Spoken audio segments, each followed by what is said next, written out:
जब सुने के होई भोजपुरी गाना बस बजे के चाही गाना। Music by Arya Sharma. माँ मेरी कोडिंग स्टूडियो आमीन। लोगे धोइले बाबे मारी ये कर जाने है दुनिया सारी कतना घूमे ले दुआरी बाकी बोन हला बेचारी लोगे धोइले बाबे मारी ये कर जाने है दुनिया सारी कितना घूमे ले दुआरी बाकी बोन हला बेचारी पूरा दे हया करला हकबा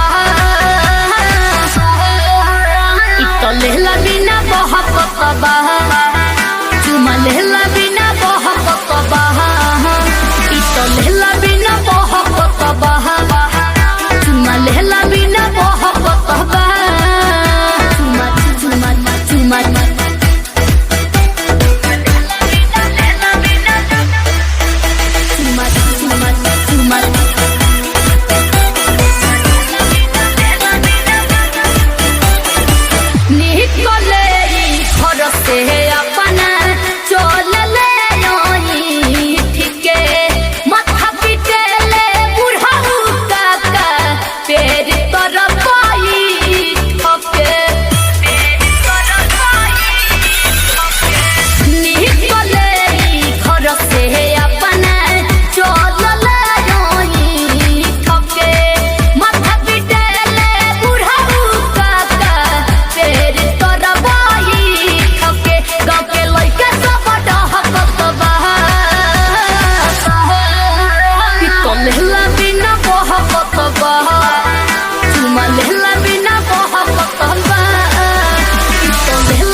Love me no more,